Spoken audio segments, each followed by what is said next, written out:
Hello everyone, in this video I will be sharing my favorite books of 2025. 2025 has been a pretty good year in terms of reading. I read some really incredible books, mostly fiction and that too, mostly literature.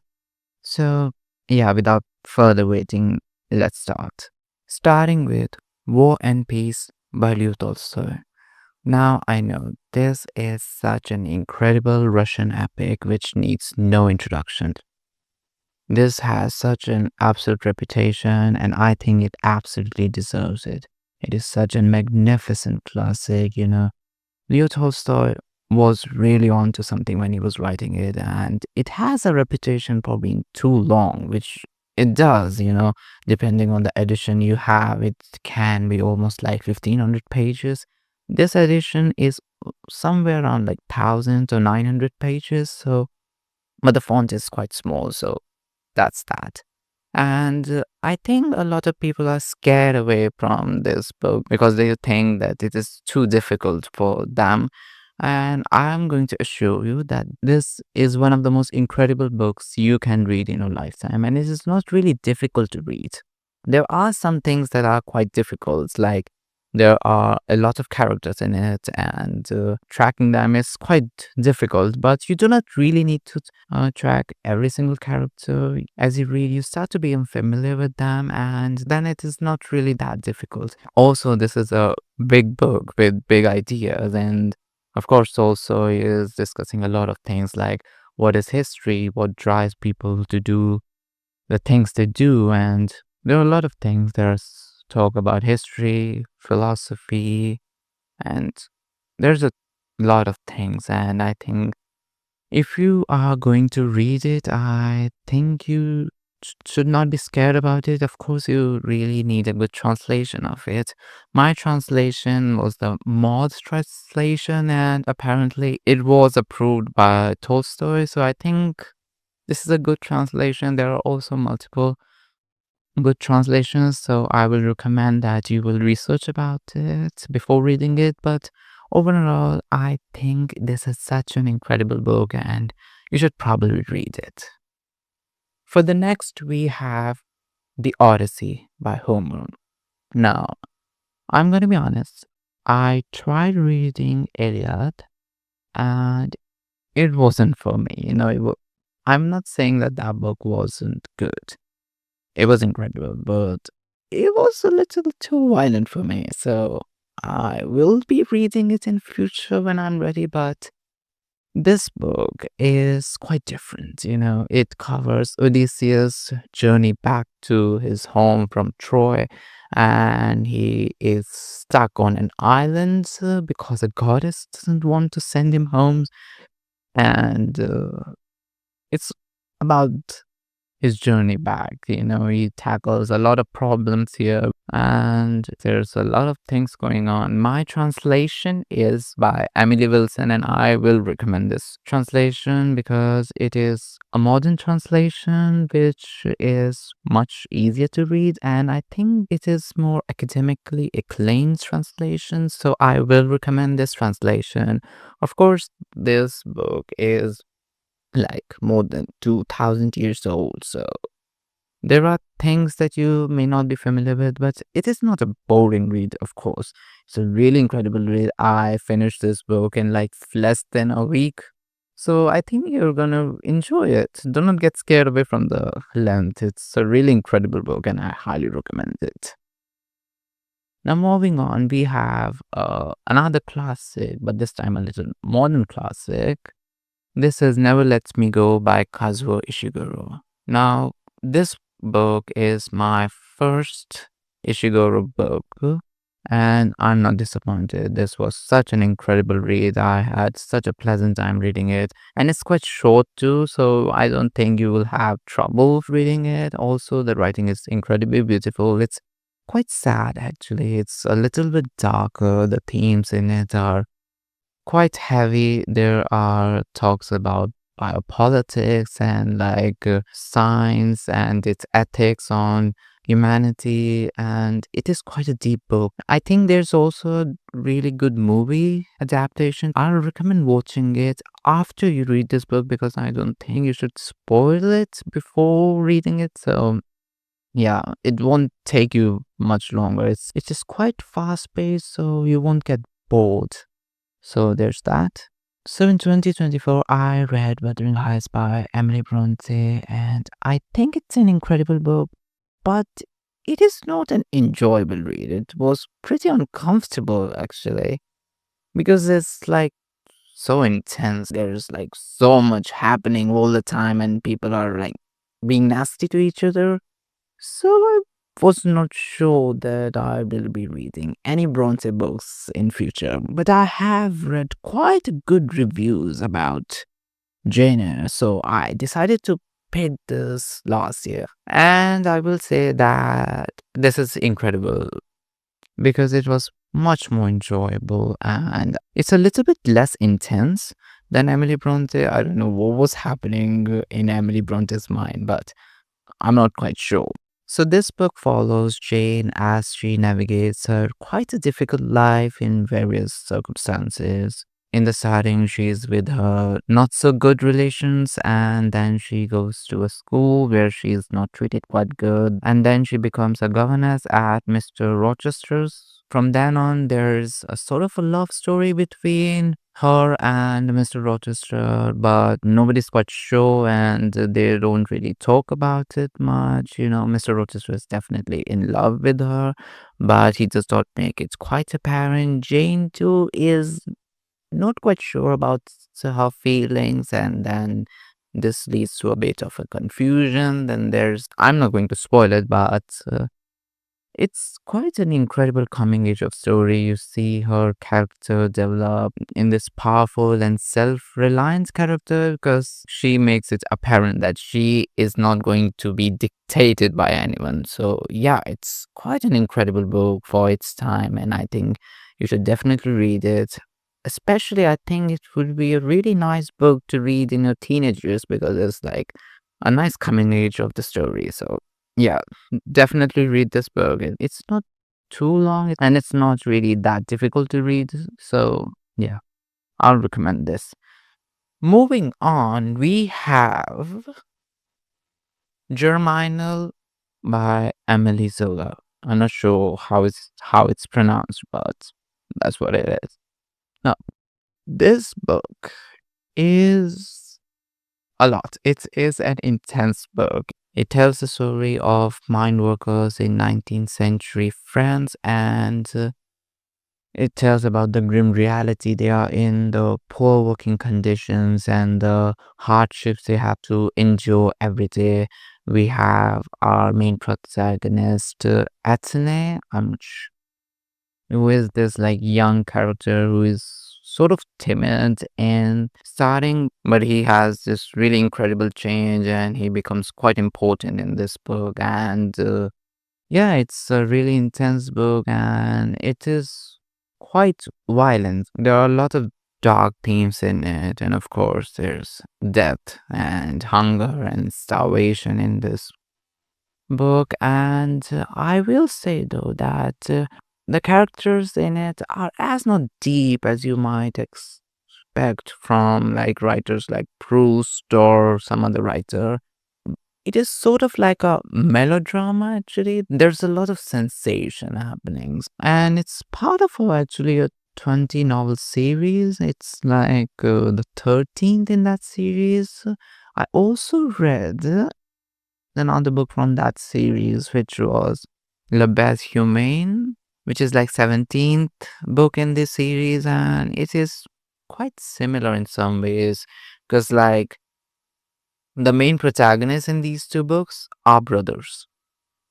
So yeah, and they do share some uh similar characteristics. For example, both have this theme of inherent problems that they are dealing with. They are psychologically disturbed and they are trying to escape it, but they can't. And this book is like set in a coal mine. This one is set in a railway setting. There are two books that are quite similar, and I will say that they do share that similar melodrama, sensation, and development of the characters of protagonist. I will say though that this book is like more intense, more violent. This one not as much. It is a lot less, but it does get pretty violent at the end. So yeah, they're quite similar. I will say that you will enjoy it if you like more sensational novels. You want something that is just gripping. So yeah, take it as you like it. Next, I have The Name of the Rose by Umberto Eco. I think you might be familiar with this book. It is quite a famous book, and it is quite a surprising read for me because I have never read anything like this before. It is about this medieval abbey, and we have our protagonist William, who is with Etsu, who have come to this abbey for a religious debate, but they soon find themselves entangled in this murder mystery case that is going on in this abbey. And this book is focused on like books and signs and symbols, and there's this library in that abbey, which is like the main place of this whole mystery going on. And considering Umberto Eco's specialization in semantics and medieval history, I think this perfectly reflects his studies and his speciality.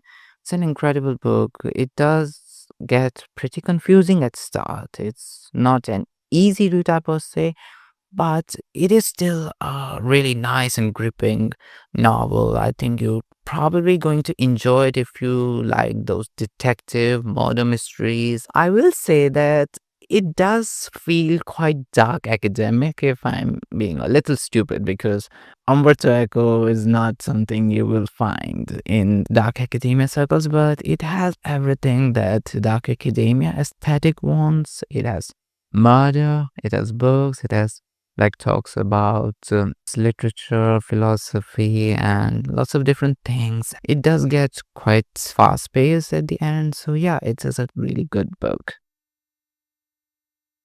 Next favorite I have is Kafka on the Shore by Haruki Murakami. Now, I have read Norwegian book by Haruki Murakami, and I really liked it. It was really incredible. But this book is very different from that. It is sort of in the genre of magical realism, and it has like surrealist elements to it, and I definitely agree. This is a sort of a really weird book. There's like fish raining, and there's all sorts of different weird things, like a person talking to cats or people getting teleported.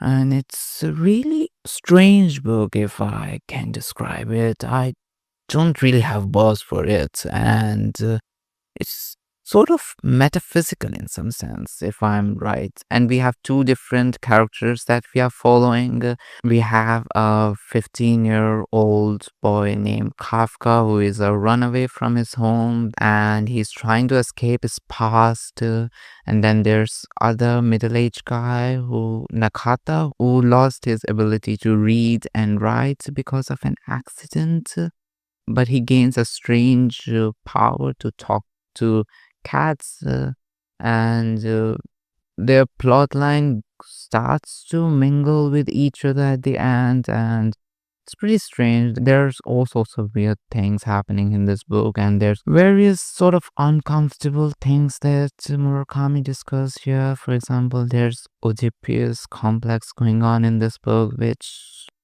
I'm not sure that I'm really comfortable in, but it's still a really good read. I actually really like this book.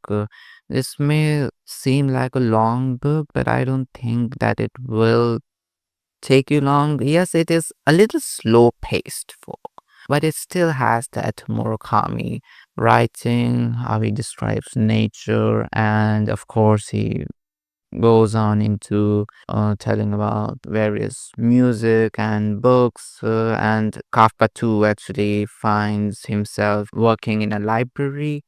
So yeah, it's actually a really good book. Now, these were my best books of 2025. I also have other favorites, which I'm just going to mention it. I'm not going to describe it much because this video is getting way too long. So I'm just going to show it to you. Now, with the Greek theme going on, I actually read the plays by Sophocles. This edition has Antigone, Oedipus the king, and Electra, and I did enjoy it. They're